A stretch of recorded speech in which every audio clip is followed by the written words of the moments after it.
This is Deborah. Welcome to my channel. Thank you guys for checking in. Thank you for subscribing. Thank you for watching. I see you. I see your comments. I really want to appreciate you. Today we continue with our conversation of relocating to Zimbabwe after requirement. I've been joined today by my lovely husband here, Teguma. So we're going to have a conversation about this relocation to Zimbabwe as a couple. So Teguma, say hello to the subscribers. Hello, Deborah subscribers. I hope you're well from wherever you're watching, whether it's morning, evening, midday, or midnight hour. Hello. I love Deborah subscribers. It's okay. So yeah, let's get into the topic. So I thought I'll bring him, then we can hear from the horse's mouth by himself. So yes, what we want to talk about is what made you to decide for us to retire to Zimbabwe instead of retiring here in the UK after living here for 23 years. What were your reasons? Thank you for that question. Number one is about what I feel inside of myself, and I think it's purpose. First of all, I started looking at why we came here in the very first place about 24 years ago. Number one was to create a better future for our children and our grandchildren. We wanted them to grow in a society that is more open and that is more opportunities for young people.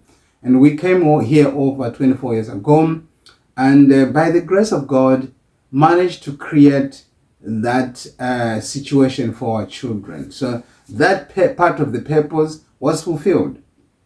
And we're so grateful to the Lord for that. Our children here, they've got British passports, they have opportunities to travel, they went to school, they graduated, they're now adults, they're settled in whatever they're doing, for which we are grateful. So that part of purpose has been fulfilled.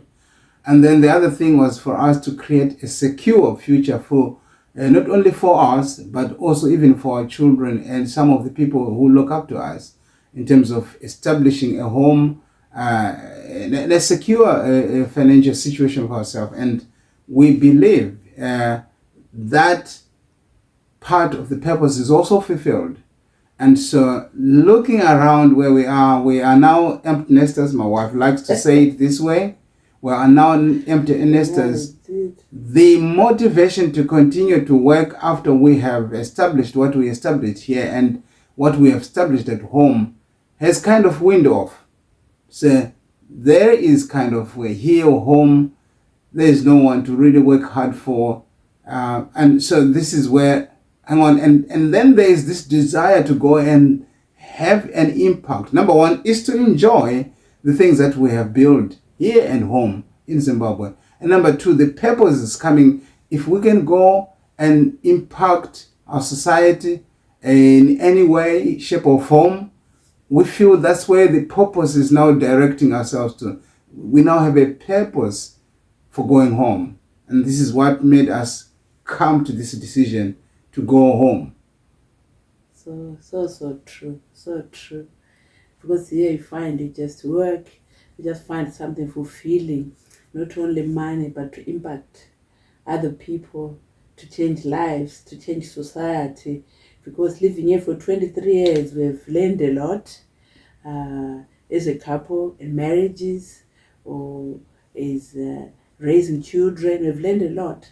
So we want to go and impact other people for our community, how these things that we have learned and share with them and impact our society and change livelihood of other people because of what we have learned here. Also, what I wanted to talk about is I had some fears for going. I had some worries about going as a couple. So my fears were like, here we have lived it, the two of us as an empty nest. So we just do our life. We go out for dinner. We celebrate our anniversary. We spend most of our time together. We are like rekindling our love or rebuilding our marriage again. So in Zimbabwe, like what I've known in the past, like men go out to the bars, or men spend their time out with other men, or sometimes people just come, oh, so uncle so and so has come to take maybe my husband, they're going to Kumusha tomorrow, maybe we are not told, or me, I'll say, oh, my aunt has come, he wants us to go somewhere. So I was worried about that. Say, how would that work with us as a couple? Because we are people who are, we've been married for 32. People who have been, we learn through difficulties in our marriage, but now we are at a good place through things that we have learned. So I didn't know. My fear was, are we going to lose that? Are we going to lose that when we go home because of the lifestyle at home? But we are learning, aren't we, on how to be able to maintain our marriage, and we have to sit down to have a plan. How are we going to maintain our relationship when we go home under such pressures in Zimbabwe? Sometimes that, it's my anniversary today, but my uncle said we are going to Mrewa or somewhere, and sometimes we tend to neglect our relationship, our marriage, because we are focused in the family pressures that come with that. So that was my fear. That were my fears. When I think Takuma had kind of to reaffirm, isn't it? What did we say? Do you remember what we said about that, about those things, about marriage? Yeah, first of all, it was about reminding each other of the important things that from our heart. And for me, it was to know that I am a kind of a natural person. I like to work on the land. I want to work with animals. I just want to be in the garden, in the field, producing crops and those things. That is very important to me. But on the other hand, one thing I know about my wife is the fact that she is very much connected with her mother and sisters, and to the extent that she spends most of her time when she's off work speaking to them on the phone. And I know being in Zimbabwe will create a very, very happy atmosphere. She's a very social person, and so there could be other those fears. They are outweighed by the fact. But the other thing is to realize that we really have changed in the way that as a couple we relate. We realize that the two of us are the most important people to each other, and we made decisions about it. We will have to stay connected.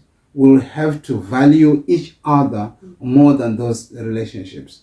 For example, we can have those family members come at our house, and we still committed to going out together. If it's somebody's birthday, if it's an anniversary, for example, we will do those things. We're not going to be people who will all of a sudden be taken away from each other by relatives. And I think that my wife is beginning to understand that for real, being here for 24 years has changed. Where people who are more focused on each other, and we continue to strive to stay connected. And I think my wife is experiencing that, and that has helped her to see that actually we can enjoy as long as we're intrinsically fulfilled ourselves. I'm doing things in the farm, farming, and she is enjoying all her time. She also likes enjoying things on the field as well. So it's a win-win for both of us. This is what we are discovering now. Yeah, I think it's very important for those couples that are planning to go, that you have to have your relationship established, and just value the values that you have for marriage, stay connected, so that when you go, you're able to maintain those values. And I think you'll be much happier. But there's some people, maybe they think they are not happy here, and they think they'll be happy in Zimbabwe. What is your take on that? People are maybe not happy in their marriage right here, and they think maybe when they go to Zimbabwe, things will be different. What is your take on that? No, I think you're right. Marriage has to be understood. The whole purpose is to help each other thrive.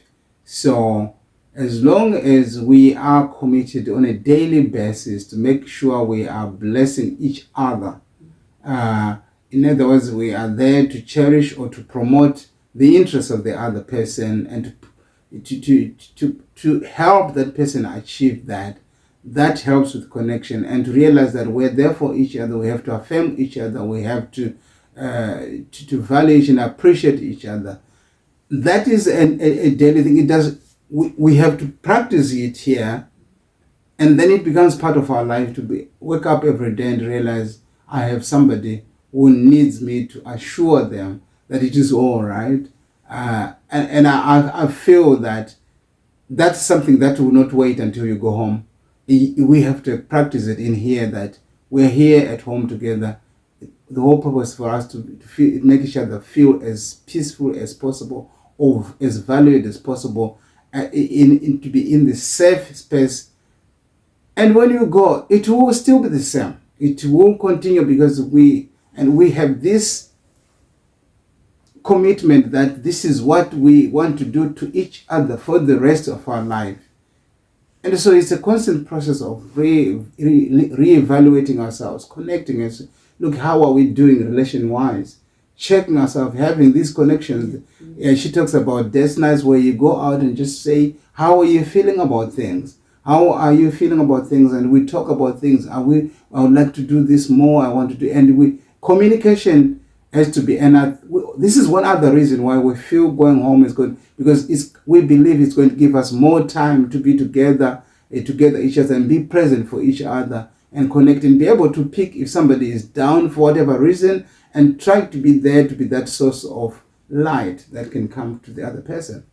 So true. So it's talking about like creating a safe space that sometimes things may not go the right way, but it's about creating a safe space for each other that are able to communicate even difficult things, because that's a safe space rather than just keeping quiet, putting them under the carpet. So we're just learning that you have to create a safe space in your marriage for each other that are able to communicate those difficult things. So we are saying, as long as there's lines of communication, even if you go, we're not saying that things will be wonky-dory. You find things will be difficult, but we are able to have that space whereby we're able to talk about them in a non-judgmental way, and creating that space for him, and him also creating a safe space for me, so that we're able to thrive. And I think it will be very good, just a continuation of what we are doing. So those who are planning to go home, I would say to you, you know what, it is very important to establish your relationship, to establish a safe space for each other, to exalt each other, so that this person is the most important person in my life, more than my mother. This person is the most important person, more than my sister, because the word of God says, live and cleave. So it means this is the most important person in my life. Not that I don't love my mother, not that she doesn't love his sister, but that we are the most important person, and be able to communicate our needs. And another question that we've been getting, like, oh, you've built such a nice house, so what are you doing? Why are you still not going? When are you going? Where are you at? How would you answer that? Yes, we have built, and we are in such a prime position, and exactly this is why we are thinking we have made this decision to go home. There are just a few steps that are lingering, like making sure the things that are here, they are kept. That we've made arrangements for us when we go home, exactly how we should leave things here, and the things that we will be doing, because we're still very young at this stage, and we want to be able to know that when we go, how are we going to be able to carry on doing what we want to do, because we are not going to retire in the sense of stopping everything. We're going to be very active, and we just want to make sure the systems are established there as well as here. So this is the only reason why we are staying here, and I would believe it's going to be very short before we are off here. Yeah, so it's very important to have a financial backup, because I know that people want to go to Zimbabwe. For I'm talking about go to Zimbabwe, but knowing it will be good to establish a passive income that comes to you. Though while you are trying to establish a business in Zimbabwe, as we know that the economy of Zimbabwe is up and down, so you could do that while you are trying an air, but you have to have like a passive income that comes to you. So for us, this is what we are actually working on, so that we have a passive income. For example, if you have a paid off house, we're trying to have this house paid off. So if you have a paid off mortgage, It means that house, if you put someone to rent, that money you are sure that it will be coming to you every month. No matter what you're hustling at home, you might be hustling something up and down. Business in Zimbabwe is not great, but if you've got that passive income that comes every month, before your pensions start to kick in, you're gonna have some pensions coming in. As long as if that passive income starts to come, so it's very important to have to think about finances, because you want to be stable, you want to be comfortable when you are there. It's well and good you could stay in that big house, but you need to maintain it. You need money to continue to go out. You need money for food. You just need to be financially stable before we go. So there's no rush. There's no point in just rushing. Also, if you are starting a business or something like that, it's better to establish it first. Like, for example, we started an Airbnb. It's already run. It's been running for the past 3 years or more, to see how it's running. So I would advise people, isn't it, to say, if you want to start a business, don't say you've never run a business, say I'm going to go and run a business. I would say to you, just start to run that business slow and see how it goes, and have an experience of it to see how it goes. Are you able to do it? Is it viable before you actually finally go? So this is the stage that we are at.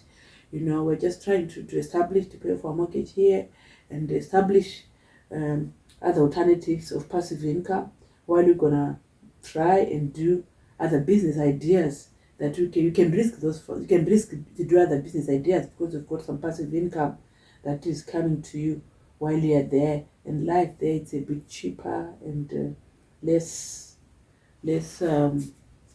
stressful as it is. So that's what I would do. I would say, I don't know. Some people, other things that people were asking. How does it feel to have an empty nest? How does it feel? What's your take on that? Well, for me, it was about realizing the importance of relationship between a husband and a wife. Before then, when the children were here, I think it was more about who is picking the children and who has picked the children, who has taken the children to school, who is doing all that. And if I had to be honest, we until that time when we just ourselves, it helped. We didn't know how to Connect, to fulfill each other. We were just kind of partners in a romance, exactly what you say. And for me, it was a time to rediscover the purpose of us coming together. I think was never so that we raise up children. It was that we have an enduring relationship that reflects the love of God to the church. And so for me, it was that time to realize, oh my God, those people, they came and they went. But we have each other to come, and we, thank God, we managed to realize that, oh my God, this is the purpose, and to discover the very purpose of marriage. If you do not know the purpose of something, the tendency is for you to misuse that. And so we really discovered why we brought together in the very first place, and we discovered is to have a relationship that is akin to the relationship that God has for us. And it's a relationship that is permanent, that never ends. And so we are discovering that, and every day we are discovering new things. For example, she's just telling me about a covenant. We didn't know about the difference between a covenant and a contract. That marriage is not a contract where you are fighting to get the maximum out of this marriage and minimizing the benefit of the other part in a contract, in a commercial contract. That's what happens. You are trying to make sure you maximize on profits. That is, you're trying to maximize on gain. But in a covenant, you are maximizing what you give to the other person and do not expect anything from the other party. You're giving 100% and nothing less. We're just discovering. I'm just telling you things that we have learned recently, and we are discovering more and more about God's love every time. So it's exciting as we're discovering more and more about marriage and the value of it. First of all, in the first place, was not to create children. No, was just for us to to be there for each other, you know. Yeah, and truly speaking, yeah, having an empty nest just help us find more time to rediscover ourselves. You know, imagine if you know that each one of us know that a marriage is a covenant. We are fighting to give maximum to the other person. Imagine how lovely that place would be. So all the arguments start by all the argument that we used to have is we're young. It's like we didn't understand that a marriage is a covenant, you know. But when you get to understand that a marriage is a covenant, everything is alleviated, isn't it? All those problems that we were having, find that they are all settled because that's what you know. Yeah, you are after the benefit of the other. The covenant, like when Jesus died on the cross, it was for the benefit of us, of no intention to get any return. So that's the same thing. So in a marriage, if it is a covenant, there will be no those issues. Even if you have problems, you have a way of solving those issues because then it creates connection for each other. If there's connection, it's easier to communicate difficulties that you might face. So it doesn't really mean that there are no difficulties in them. There are difficulties, but because if you are connected, you are able to navigate through those difficulties. And also, I think when we're growing up, we never knew that you have to put in some work in a marriage, isn't it? We thought it would just happen automatically. They say good marriages come by chance, but great marriages, they come up with intention. You have to be intentional about it, about creating a great marriage, isn't it? What's your thought about that? You know, input. Yeah, well, what I'm saying is, by no means this is not. I'm not professing to be teaching on marriage or coaching on marriage, but one of the things that I discovered from the very first point we're talking about marriage is a covenant. It's marriage is about being selflessness. And one thing, like she alluded here when she started speaking, was the fact that the self-centeredness is the root of all evil or strife in marriages, where you are saying, I want this, he has to do this, she has to do this for me. Why have I not? Where is my equal share of this? I've done this, so you need to do this. You are always looking at inside, and that can be a source of all problems. When you are thinking you have been shortchanged, when you're thinking you've brought in more money into the house, you're working harder than the other person, and you're saying, oh, therefore I should get this. And so we are learning that it's never been made to be like that. If I wanted that kind of, I just make another arrangement with somebody. So this is transaction. Yeah. So you do a business transaction with somebody. We're going to have a house that we'll build, and you're going to pay your bills equal, and I'm going to pay my bills. I'll clean it on one day, and you clean on the other day. It has to be like that. Then it's a total different arrangement there altogether. So the things that we are learning are helping us, and we are looking forward to the future with a great excitement, where we really discover why God brought us together, me and Deborah. True. They say people start as soulmates, then they become roommates, they become roommates, they ended up being cellmates. So this thought has helped us even to navigate through our move to Zimbabwe, to be able to put things together. It's because having established a good relationship. Because other people, someone saying, how about if I go to Zimbabwe? How about that? Arguments about finance. So understanding that has helped us to navigate through this, where we are leading through this stage of life, where we are planning to go. So we are so excited. We'll be talking to you through our journey. Probably it's not far now. It's not far. But now we're going for longer, 3 months, 4 months to stay home. But going for good, it's not for good as such, because we've got grandchildren. It's all be coming to see them. They're not in this country anyway, they're in the States. All my children have left, they're in other countries, so we'll be coming anyway to see them here. But we're excited. So guys, thank you very much for checking with us today. I wish you well in your plans to go to relocate to Zimbabwe, to another country. Share your experience in the comments. Share your ideas in the comments below. If you want us to discuss any other topics, just let us know. So I'm excited today that I have my husband here on this video. So thank you guys. We'll meet again in the next video. Thank you. Blessings, guys. Thank you.